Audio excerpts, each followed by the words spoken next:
Hi guys, welcome to ಸ್ಪರ್ಧಾ ವಿಜಯ Kannada YouTube channel. ಇವತ್ತಿನ ಈ ವಿಡಿಯೋ ವಿಶೇಷತೆ ಏನಂದ್ರೆ, ಇದು ಫೆಬ್ರವರಿ 1ರ ಕರೆಂಟ್ ಅಫೇರ್ಸ್ ಆಗಿರುತ್ತದೆ. ನಾನು ಜನವರಿ 28, 2025ರಿಂದ ಕರೆಂಟ್ ಅಫೇರ್ಸನ್ನು ಅಪ್ಡೇಟ್ ಮಾಡ್ತಾ ಬಂದಿದ್ದೀನಿ. ಅದು ನನ್ನ ಪ್ಲೇಲಿಸ್ಟಲ್ಲಿ ಇರ್ತದೆ, ಅದನ್ನ ನೋಡ್ಕೊಳ್ಳಿ. ಹಾಗೆ ವಿಡಿಯೋ ಇಷ್ಟ ಆದರೆ ಲೈಕ್ ಮಾಡಿ, ಶೇರ್ ಮಾಡಿ, ಸಬ್ಸ್ಕ್ರೈಬ್ ಮಾಡಿ, ಮಿಸ್ ಮಾಡದೆ ಬೆಲ್ ಬಟನನ್ನು ಒತ್ಕೊಳ್ಳಿ. ನಾನು ಮಾಡ್ತಕ್ಕಂಥ ನೆಕ್ಸ್ಟ್ ವೀಡಿಯೋಗಳು ನಿಮಗೆ ನೋಟಿಫೈ ಆಗುತ್ತೆ ಅಂತ ಹೇಳ್ತಾ ವಿಡಿಯೋನ ಸ್ಟಾರ್ಟ್ ಮಾಡ್ತೇನೆ. ನೋಡಿ, ಮೊದಲನೇ ಪ್ರಶ್ನೆ ಹೀಗಿರುತ್ತೆ: ಕನ್ಹಾ ಹುಲಿ ಸಂರಕ್ಷಿತ ಪ್ರದೇಶ ಯಾವ ರಾಜ್ಯದಲ್ಲಿದೆ? ಇದು GK ಬೇಸ್ಡ್ ಪ್ರಶ್ನೆ ಆಗಿರುತ್ತೆ. ಇದರ ಬಗ್ಗೆ ಪೇಪರಲ್ಲಿ ಬಂದಿರತಕ್ಕಂಥ ಆರ್ಟಿಕಲನ್ನು ಆಧಾರವಾಗಿ ಇಟ್ಕೊಂಡು ನಾನು ಪ್ರಶ್ನೆನ ತೆಗೆದುಕೊಂಡಿರ್ತೇನೆ. ಆಪ್ಷನ್ ನೋಡಿ: option A Madhya Pradesh, option B Odisha, option C Rajasthan, option D Gujarat. ಈ ಪ್ರಶ್ನೆಗೆ ಸರಿಯಾದ ಉತ್ತರ ಆಪ್ಷನ್ A ಮಧ್ಯಪ್ರದೇಶದಲ್ಲಿ ಕನ್ಹಾ ಹುಲಿ ಸಂರಕ್ಷಿತ ಪ್ರದೇಶವು ಕಂಡುಬರ್ತದೆ. ನೋಡಿ, ಆರ್ಟಿಕಲ್ ಏನಿತ್ತು: ಮಧ್ಯಪ್ರದೇಶದ ಕನ್ಹಾ ಹುಲಿ ಸಂರಕ್ಷಿತ ಪ್ರದೇಶದಲ್ಲಿ 2 ವರ್ಷದ ಹುಲಿ ಸತ್ತಿರುವುದು ಪತ್ತೆಯಾಗಿದೆ. ಅಂದರೆ ಇತ್ತೀಚೆಗೆ ಹುಲಿ ಸತ್ತಿರ್ತದೆ, ಅದಕ್ಕೆ 2 ವರ್ಷ ಆಗಿರ್ತದೆ. ಅದು ಸತ್ತೋಗಿರೋದ್ರಿಂದ ಇದು ಕರೆಂಟ್ ಅಫೇರ್ಸ್ ಆಗಿರ್ತದೆ. ಕನ್ಹಾ ರಾಷ್ಟ್ರೀಯ ಉದ್ಯಾನವನವು ಎಂದು ಕರೆಯಲ್ಪಡುವ ಕನ್ಹಾ ಟೈಗರ್ ರಿಸರ್ವ್ ಮಧ್ಯಪ್ರದೇಶದ ಅತಿ ದೊಡ್ಡ ರಾಷ್ಟ್ರೀಯ ಉದ್ಯಾನವನ ಆಗಿರ್ತಕ್ಕಂಥದ್ದು. ಇದು ಮಾಂಡ್ಲಾ ಮತ್ತು ಬಾಲಾಘಾಟ್ ಜಿಲ್ಲೆಗಳಲ್ಲಿ ನೆಲೆಗೊಂಡಿದೆ ಹಾಗೂ ಸಾತ್ಪುರ್ ಶ್ರೇಣಿಯ ಪೂರ್ವಕ್ಕೆ ಮೈಕಲ್ ಬೆಟ್ಟಗಳಲ್ಲಿ ಇದು ನೆಲೆಸಿರ್ತಕ್ಕಂಥದ್ದು. ಯಾವುದು? ಕನ್ಹಾ ರಾಷ್ಟ್ರೀಯ ಉದ್ಯಾನವನ. ಅದು ಟೈಗರ್ ರಿಸರ್ವ್ ಆಗಿದ್ದು ಯಾವಾಗ ಅಂತಂದರೆ 1955ರಲ್ಲಿ ರಾಷ್ಟ್ರೀಯ ಉದ್ಯಾನವನ ಆಗಿ ಸ್ಥಾಪನೆ ಆಗಿರ್ತದೆ. ತದನಂತರ 1973ರಲ್ಲಿ ಇದನ್ನು ಹುಲಿ ಸಂರಕ್ಷಿತ ಪ್ರದೇಶ ಅಂತ ಘೋಷಣೆ ಮಾಡಿರ್ತಾರೆ. Very important. ಹಲವಾರು ಬಾರಿ ಎಕ್ಸಾಮಲ್ಲಿ ಕೇಳಿರ್ತಕ್ಕಂತಹ ಮಾಹಿತಿಯನ್ನು ಆಧಾರವಾಗಿಟ್ಕೊಂಡೇ ನಾನಿಲ್ಲಿ ಸ್ಟ್ಯಾಟಿಕ್ GKಯನ್ನು ಹಾಕಿರ್ತೀನಿ. ವೆರಿ ಇಂಪಾರ್ಟೆಂಟ್ ಆಗಿರುತ್ತೆ, ನೆನ್ಪಿಟ್ಕೊಳ್ಳಿ. ರುಡ್ಯಾರ್ಡ್ ಕಿಪ್ಲಿಂಗ್ ಅವ್ರದ್ದು ದಿ ಜಂಗಲ್ ಬುಕ್. ಈ ಜಂಗಲ್ ಬುಕ್ಕನ್ನು ಪ್ರಶ್ನೆನ ಹಲವಾರು ಬಾರಿ ಕೇಳಿದ್ದಾರೆ PC ಮತ್ತು PSI ಎಕ್ಸಾಮ್ಗೆ. ದಿ ಜಂಗಲ್ ಬುಕ್ ಬರೆದವರು ಯಾರೋ ರುಡ್ಯಾರ್ಡ್ ಕಿಪ್ಲಿಂಗ್ ಅಂತ ಹೇಳ್ತಕ್ಕಂಥದ್ದು. ಅದರಲ್ಲಿ ಅರಣ್ಯವು ಪ್ರದೇಶದಿಂದ ಪ್ರೇರಿತವಾಗಿದೆ ಎಂದು ನಂಬಲಾಗಿದೆ ಅಂತ ಹೇಳ್ತಕ್ಕಂಥದ್ದು. ಗೊಂಡ ಹಾಗೂ ಬೈಗಾ ಬುಡಕಟ್ಟು ಜನಾಂಗದವರು ಈ ಕಾಡಿನಲ್ಲಿ ಕಂಡು ಬರ್ತಾರೆ, ಅಂದರೆ ಈ ಪ್ರದೇಶದಲ್ಲಿ ನೆಲೆಸಿರ್ತಾರೆ ಅಂತ ಹೇಳ್ತಕ್ಕಂಥದ್ದು. ಎರಡನೇ ಪ್ರಶ್ನೆ ನೋಡಿ: ಜನವರಿ 2025ರಲ್ಲಿ ಪಶ್ಚಿಮ ಆಫ್ರಿಕಾದ ರಾಜ್ಯಗಳ ಆರ್ಥಿಕ ಸಮುದಾಯದಿಂದ ಯಾವ 3 ದೇಶಗಳು ಹಿಂದೆ ಸರಿದಿವೆ ಅಂತ ಪ್ರಶ್ನೆ ಆಗಿರ್ತದೆ. ಈ ಪ್ರಶ್ನೆಗೆ ಆಪ್ಷನ್ ನೋಡಿ: option A Nigeria, Ghana, Togo, option B Senegal, Guinea, Liberia, option C Mali, Burkina Faso, Niger, option D Benin, Cote d'Ivoire, Sierra Leone. ಈ ಪ್ರಶ್ನೆಗೆ ಸರಿಯಾದ ಉತ್ತರ ಮಾಲಿ, ಬುರ್ಕಿನಾ ಫಾಸೋ, ನೈಜರ್. ಈ ಪ್ರಶ್ನೆಗೆ ಸರಿಯಾದ ಉತ್ತರ ಆಗಿರ್ತದೆ. ಮೂರನೇ ಪ್ರಶ್ನೆ ನೋಡಿ: ಸಾಹಿತ್ಯ ಸಮ್ಮೇಳನ ನಡೆಸುವ ರಾಜ್ಯ ಯಾವುದು ಅಂತ ಕೇಳಿದರೆ ಆ ರಾಜ್ಯದಲ್ಲಿ ಒಂದು ನಗರವಾಗಿರ್ತದೆ. ಆ ನಗರ ಯಾವುದು ಅಂತ ಈ ಪ್ರಶ್ನೆಗೆ ಉತ್ತರ ಆಗಿರ್ತದೆ. Option A Uttar Pradesh, option B Rajasthan, option C Karnataka, option D ನವದೆಹಲಿ. ಈ ಪ್ರಶ್ನೆಗೆ ಸರಿಯಾದ ಉತ್ತರ ರಾಜಸ್ಥಾನದ ಜೈಪುರ್ನಲ್ಲಿ ಸಾಹಿತ್ಯ ಸಮ್ಮೇಳನ ನಡೀತದೆ. ಅದು ಅತಿ ದೊಡ್ಡ ಸಾಹಿತ್ಯ ಸಮ್ಮೇಳನ ಆಗಿರ್ತದೆ. ಜೈಪುರ್ನ ಪಿಂಕ್ ಸಿಟಿ ಅಂತ ಕರೀತಾರೆ.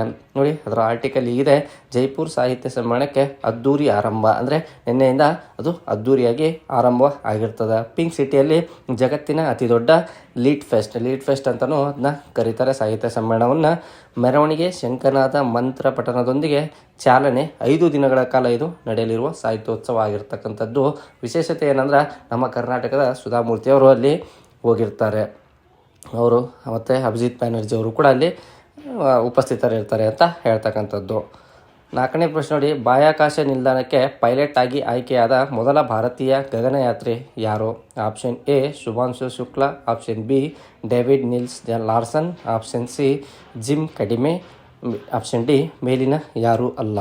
ಈ ಪ್ರಶ್ನೆಗೆ ಸರಿಯಾದ ಉತ್ತರ ನೋಡಿ ಆಪ್ಷನ್ A ಶುಭಾಂಶು ಶುಕ್ಲಾ ಅವರು ಸರಿಯಾದ ಉತ್ತರ ಆಗಿರ್ತಾರೆ. ಒಂದು ಆರ್ಟಿಕಲ್ ಬಂದಿದೆ: ಅಂತರಿಕ್ಷ ನಿಲ್ದಾಣಕ್ಕೆ ಭಾರತದ ಮೊದಲ ಪೈಲಟ್, ಮಾರ್ಚ್ಗೆ ಹೋಗ್ತಕ್ಕಂಥ ಅಂತರಿಕ್ಷ ಯಾನಕ್ಕೆ ಶುಭಾಂಶು ಶುಕ್ಲಾ ಅವರು ಆಯ್ಕೆಯಾಗಿರ್ತಾರೆ. ನಾಸಾ ಇದನ್ನು ಅಧಿಕೃತವಾಗಿ ಘೋಷಣೆ ಮಾಡಿರ್ತಕ್ಕಂಥದ್ದು.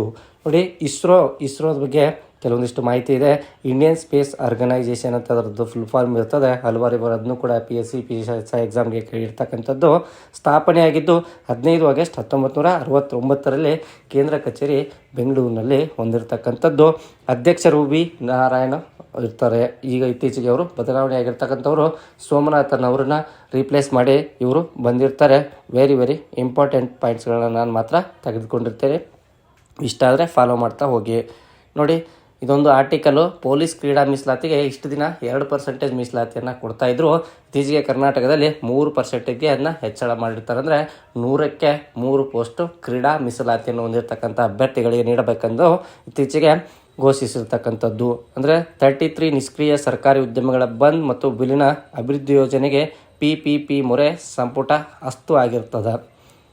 ಇದನ್ನು ಮಾಡಿದವರು ಜಿ ಪರಮೇಶ್ವರ್ ಅವರಾಗಿರ್ತಾರೆ. ವೆರಿ ಇಂಪಾರ್ಟೆಂಟು, ಕೇಳುವ ಚಾನ್ಸಸ್ ಇರ್ತದೆ. 6ನೇ ಪ್ರಶ್ನೆ ನೋಡಿ, ನಿರ್ಮಲಾ ಸೀತಾರಾಮನ್ ಅವರು ಡ್ಯಾಶ್ನೆಯ ಕೇಂದ್ರ ಬಜೆಟನ್ನು ಮಂಡನೆ ಮಾಡುತ್ತಿದ್ದಾರೆ. ಆಪ್ಷನ್ ಎ 10ನೇ ಬಜೆಟ್, ಆಪ್ಷನ್ ಬಿ 9ನೇ ಬಜೆಟ್, ಆಪ್ಷನ್ ಸಿ 8ನೇ ಬಜೆಟ್, ಆಪ್ಷನ್ ಡಿ 6ನೇ ಬಜೆಟ್. ಈ ಪ್ರಶ್ನೆಗೆ ಸರಿಯಾದ ಉತ್ತರ 8ನೇ ಬಜೆಟ್ ಅವರು ಮಾಡಿರ್ತದೆ. ಅದೇ 8 ಬಜೆಟ್ ಮಂಡನೆ ಮಾಡಿರ್ತಕ್ಕಂತಹ ಮೊದಲ ಮಹಿಳೆಯಾಗಿರ್ತಾರೆ. Very important. 8 ಬಜೆಟನ್ನು ಯಾರು ಇತ್ತೀಚೆಗೆ ಅಂದರೆ ಹೊರಡಿಸೇ ಇಲ್ಲ. ಮೋದಿ 3.0ದ ಮೊದಲನ ಬಜೆಟ್ ಆಗಿರ್ತಕ್ಕಂಥದ್ದು.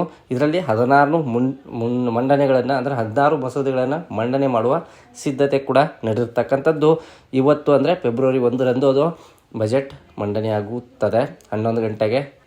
ಮತ್ತೆ ಒಂದು ಆರ್ಟಿಕಲ್ ನೋಡಿ, ರಾಜ್ಯಕ್ಕೆ ಮತ್ತೆರಡು ಚಿನ್ನದ ಪದಕ. ಅಂದರೆ ರಾಷ್ಟ್ರೀಯ ಕ್ರೀಡಾಕೂಟ ಅಂದರೆ 38ನೇ ರಾಷ್ಟ್ರೀಯ ಕ್ರೀಡಾಕೂಟ ಡೆಹ್ರಾಡೂನಲ್ಲಿ ನಡೀತಾ ಇದ್ದಾವಲ್ಲ, ಅದರಲ್ಲಿ ಕರ್ನಾಟಕ ಮೊದಲನೇ ದಿನದಲ್ಲಿ 5 ಚಿನ್ನ ಸೇರಿ 7 ಪದಕಗಳನ್ನು ಜಯಿಸಿದೆ. ಹಾಗೆ ಎರಡನೇ ದಿನ 2 ಚಿನ್ನ ಸೇರಿ ಒಟ್ಟು 5 ಪದಕವನ್ನು ತನ್ನದಾಗಿಸಿಕೊಂಡಿರ್ತದೆ.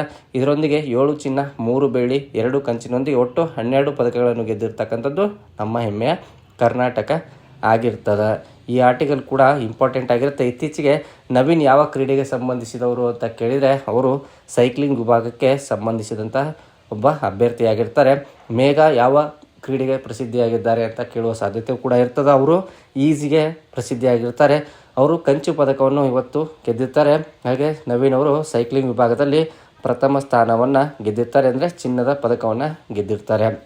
ಹಾಗೆ ಬಾಸ್ಕೆಟ್ಬಾಲ್ ತಂಡ ಕೂಡ ನಮ್ಮ ರಾಜ್ಯ ಗೆದ್ದಿರ್ತಕ್ಕಂಥದ್ದು. ಕಬಡ್ಡಿ ಮತ್ತು ಖೋ ಖೋಗಳಲ್ಲಿ ರಾಜ್ಯಕ್ಕೆ ಸೋಲಾಗಿರ್ತದೆ. ವೆರಿ ಇಂಪಾರ್ಟೆಂಟ್ ಪಾಯಿಂಟ್ಸ್ಗಳನ್ನ ನಾನು ತೆಗೆದುಕೊಂಡು ಬರ್ತೇನೆ. ವಿಡಿಯೋ ಇಷ್ಟ ಆದರೆ ಲೈಕ್ ಮಾಡಿ, ಶೇರ್ ಮಾಡಿ, ಸಬ್ಸ್ಕ್ರೈಬ್ ಮಾಡಿ. Thank you so much.